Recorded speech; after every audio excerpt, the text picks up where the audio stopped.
मसरूफ़ हो गई। कभी कभी वसीम की याद आ जाती, मगर बस इतना ही। वसीम अकेला रह गया, अपनी अधूरी मोहब्बत को दिल में सजाए।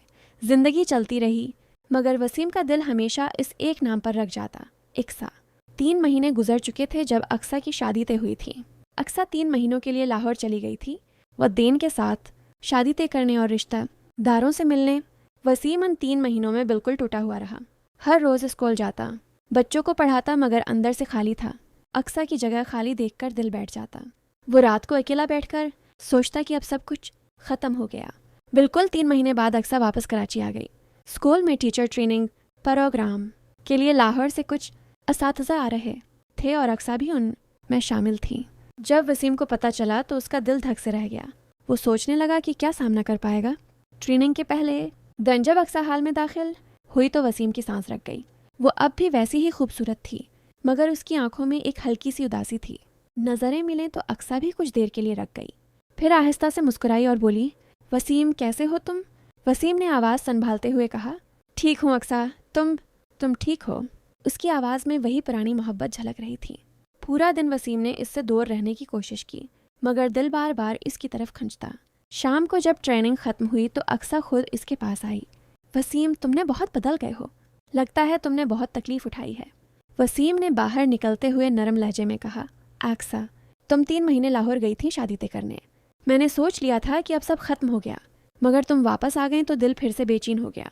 अक्सा ने सर झुकाते हुए कहा, वसीम, शादी तय हो गई थी, मगर अभी शादी नहीं हुई। वह दिन बहुत खुश हैं, मगर मैं खुद भी उलझन में हूँ। अक्सा की आंखें नम हो गईं। वो बोली, मुझे बहुत अफसोस है वसीम, तुम बहुत अच्छे हो। तुम्हारी मोहब्बत मैंने महसूस की थी, मगर मैं मजबूर थी। वसीम ने मुस्कुराते हुए मगर दर्द भरी आवाज़ में कहा, अक्सा, मैं तुमसे कभी नाराज़ नहीं हुआ। तुम्हारी खुशी मुझे काफ़ी है, मगर ये दिल तुम्हारा ही है, उसे कोई और जगह नहीं मिल सकती। अक्सा ने कुछ कहना चाहा मगर रख गई। उसके दिल में भी एक अजीब सी बेचैनी थी। वसीम की मोहब्बत, उसकी सादगी और तकलीफ़ उसे बेचैन कर रही थी। अगले चंद दिन ट्रेनिंग के दौरान दोनों के दरमियान कई बातें हुईं। अक्सा ने एक बार कहा, वसीम, तुम्हें किसी अच्छी लड़की से शादी कर लेनी चाहिए। वसीम ने उसकी आंखों में देखते हुए जवाब दिया, अक्सा, मेरा दिल अब किसी और के लिए जगह नहीं रखता। तुम्हारा नाम लेकर ही मैं सांस लेता हूँ। तुम्हारे बगैर ये ज़िंदगी अधूरी है। अक्सा खामोश रह गई। उसकी आंखों से एक आंसू गिरा। वो बोली, वसीम, तुम मुझे भूल जाओ। शादी तय हो चुकी है, जल्द हो जाएगी, मगर तुम्हारी मोहब्बत मुझे हमेशा याद रहेगी। ट्रेनिंग ख़त्म होने के बाद अक्सा वापस लाहौर चली गई। वसीम फिर से अकेलेपन में डूब गया, मगर इस मुलाकात ने उसके दर्द को ताज़ा कर दिया था। वो रात को अकेला बैठकर रोता, अक्सा की याद में ख़त लिखता और फाड़ देता। माँ ने देखा तो पूछा, बेटा क्या बात है? वसीम ने रोते हुए कहा, माँ, वो आई थी। अक्सा, शादी तय है मगर अभी हुई नहीं। दिल फिर से टूट गया। वसीम ने ज़िंदगी को संभालने की कोशिश की। स्कूल में बच्चों के साथ ज़्यादा वक्त गुजारता, उन्हें कहानियाँ सुनाता, मगर अंदर से खाली था। अक्सा की शादी की खबरें आती रहती, मगर ट्रेनिंग ख़त्म होने के बाद अक्सा वापस लाहौर चली गई। वसीम फिर से अकेलेपन में डूब गया। वो रात को छत पर खड़ा आसमान देखता, आंखों से आंसू बहते, मगर आवाज़ ना निकलती।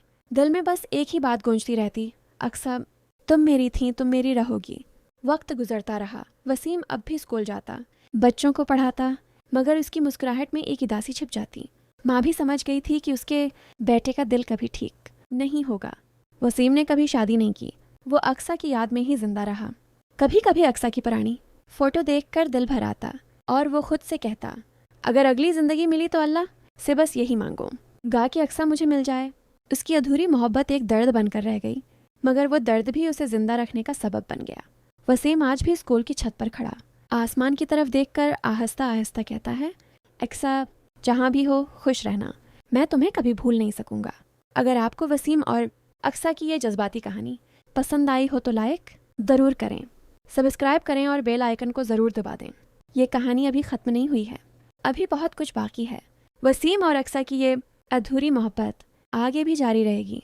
अगली किस्त में मज़ीद दिलचस्प और जज्बाती मोड़ आने वाले हैं, तो चैनल को सब्सक्राइब करके साथ रहें। अल्लाह आप सबको खुश रखे। आपकी मोहब्बत और सपोर्ट ही मुझे नई कहानियाँ लिखने की हिम्मत देती है। शुक्रिया।